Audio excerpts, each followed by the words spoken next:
যে খবরের দিকে আমরা নজর রেখেছিলাম সন্দেশখালীর দিকে, সেখানে রাজ্যের দুই মন্ত্রী পার্থ ভৌমিক এবং সুজিত বসু তারা সেখানে পৌঁছেছেন, সেই দিকেই নজর রাখবো।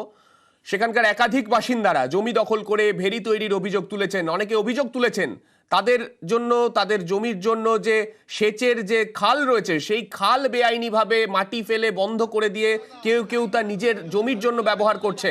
সেই সমস্ত অভিযোগ খতিয়ে দেখতে, সন্দেশখালীর পরিস্থিতি খতিয়ে দেখতে রাজ্যের দুই মন্ত্রী তারা পৌঁছেছেন সন্দেশখালীতে।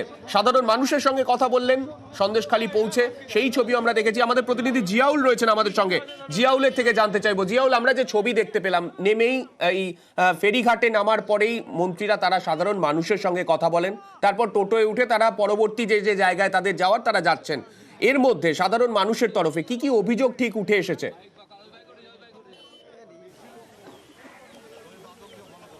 দেখো, অভিযোগ তো বিস্তার, অর্থাৎ যে দীর্ঘ কয়েক বছরের যে জমে থাকা অভিযোগ সেটা কিন্তু একদিনে কোনো রকমভাবে সমাধান হতে পারে না, এটাই এলাকার মানুষের দাবি। তার কারণ দীর্ঘদিন ধরে যে অভিযোগ আসছে, তারা কিন্তু অভিযোগ হচ্ছে সেটা কিন্তু বারবার থানায় গেছেন এবং যে জেলা স্তরের নেতৃত্ব তাদেরকে কিন্তু বারংবার জানিয়েছে, কিন্তু কোনো সুরাও হয়নি।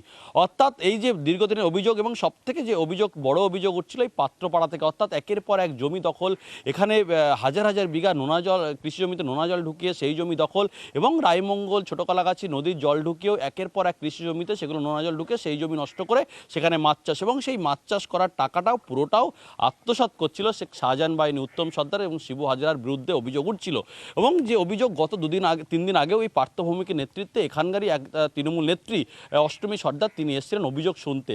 কি অভিযোগ, কিন্তু তাকে রীতিমতো ঘিরে ধরে বিক্ষোভ দেখে এলাকার মানুষজন, তারপরে তাকে পুলিশ প্রোটেকশনে সেখান থেকে বার করে।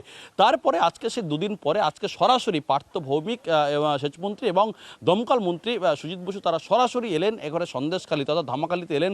সেখানে প্রচুর তৃণমূল কর্মী সমর্থকরা তাকে স্বাগত জানিয়েছেন। তারপর সেখান থেকে একেবারে মিনিট 15 লঞ্চ, তারপরে সন্দেশখালী ঘাট, তারপর সেখান থেকে এলাকার প্রচুর মানুষ এদিকে, অর্থাৎ এই সন্দেশখালী দ্বীপে সব থেকে আগুন জ্বলছে, সব থেকে সন্ত্রাসের অভিযোগ উঠছে, সেখানেও কিন্তু কয়েকশো কর্মী সমর্থক তাকে স্বাগত জানিয়েছেন। তারপরে সেখান থেকে টোটোয় করে সরাসরি এসছেন এই পাত্রপাড়ায়। তখন এই পাত্রপাড়ায় বারবার আমরা দেখেছি বিভিন্ন রকমভাবে অভিযোগ উঠছে, বারংবার অভিযোগ, সেই অভিযোগগুলো সামনে আসছেন এবং সন্ত্রাসের অভিযোগও সামনে এসছেন, ফলে সেই পাত্রপাড়ায় এলেন। এবং তোমাকে একটা জিনিস জানিয়ে রাখবো, এই যে সুজয় মণ্ডল এই মুহূর্তে পার্থ ভৌমিক এবং সুজিত বসু যে দুই মন্ত্রী, এই আমার ঠিক পিছনে সাদা রঙের বাড়িতে সেই সুজয় মণ্ডলের বাড়ি। সুজয় মণ্ডল হচ্ছে রাজনৈতিক পরিচয়, তিনি এই যে দীর্ঘদিন ধরে এলাকার যে জমি সন্ত্রাস চলছে, জমি কেড়ে নেওয়া হচ্ছে, নোনা জল ঢোকানো হচ্ছে, তিনিও তৃণমূল কর্মী এবং তিনি একজন শিক্ষক মানুষ।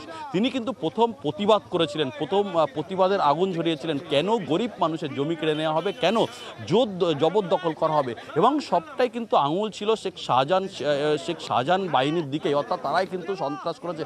কোনো কথা, কারোর কথা শুনতে নাই। তিনিও তৃণমূল কর্মী, তাকেও পর্যন্ত জেল খাটতে হচ্ছে। কেন তিনি প্রতিবাদ করেছেন, কেন এলাকার মানুষকে তিনি সংঘবদ্ধ করছেন, কেন তাদের কণ্ঠ তিনি উগড়ে দিচ্ছেন, ফলে বারবার কিন্তু এই সুজয় মণ্ডল সে কিন্তু বারবার প্রতিবাদ করেছেন। এই প্রতিবাদের তার প্রতিবাদটাই হচ্ছে তার কাল, অর্থাৎ তিনি প্রায় মাসখানেক তিনি জেল খাটতে হয় এই শেখ শাহজাহান বাহিনীর দ্বারাই। অর্থাৎ তিনি শাহজাহান বাহিনী জোর করে থানায় অভিযোগ করেন এবং একাধিক অভিযোগ সামনে আসছে। তুমি আমাদের সঙ্গে থাকো, আমি একটু শোনাবো। পার্থ ভৌমিক এবং সুজিত বসু তারা যখন পৌঁছলেন সন্দেশখালীতে, তারা কি বলেছেন সেটা শোনাবো। আমাদের লোকজনের সাথে কথা বলছিলাম, সব জেনে নিলাম, শুনে নিলাম, সব ঠিক আছে। আমি ইরিগেশন ডিপার্টমেন্ট নিয়ে দেখবো মানুষের যার যা অভিযোগ আছে, যে কেউ সে রাম শ্যাম যদু মধু যেই হোক, কেউ যদি জমি দখল করে সেই জমি ফেরত দেওয়ার দায়িত্ব মমতা ব্যানার্জির সরকারের। আমি এবং পার্থভৌমিক দুজনে এসেছি। এখানে কিছু সমস্যা আছে, সেচ সংক্রান্ত কিছু সমস্যা আছে, অগ্নি সম্পর্কে কিছু সমস্যা আছে। এটা যেমন দেখবো, তেমনি 2-1 মানুষের আমাদের সঙ্গে কিছু কথা বলবে।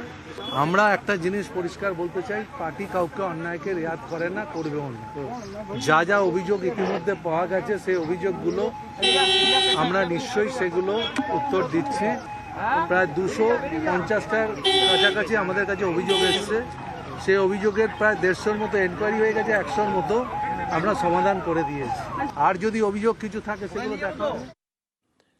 যেমনটা পার্থ ভৌমিক বলছিলেন, ইরিগেশন নিয়ে যা অভিযোগ রয়েছে তিনি সেই সমস্ত অভিযোগ খতিয়ে দেখবেন, এবং সত্যি সেই রকম অনেক অভিযোগ সত্যিই রয়েছে। কেননা এর মধ্যেও আমরা দেখেছিলাম সাধারণ মানুষ তারাও অভিযোগ করেছিলেন যে বিভিন্ন জায়গায় বিভিন্ন খাল সেগুলো দখল হয়ে যাচ্ছে, আর এই সমস্ত অভিযোগ খতিয়ে দেখার জন্য সন্দেশখালীতে শুধুমাত্র সেচ মন্ত্রী নন, পাশাপাশি সেচ দপ্তরের আধিকারিকরাও পৌঁছে গিয়েছেন।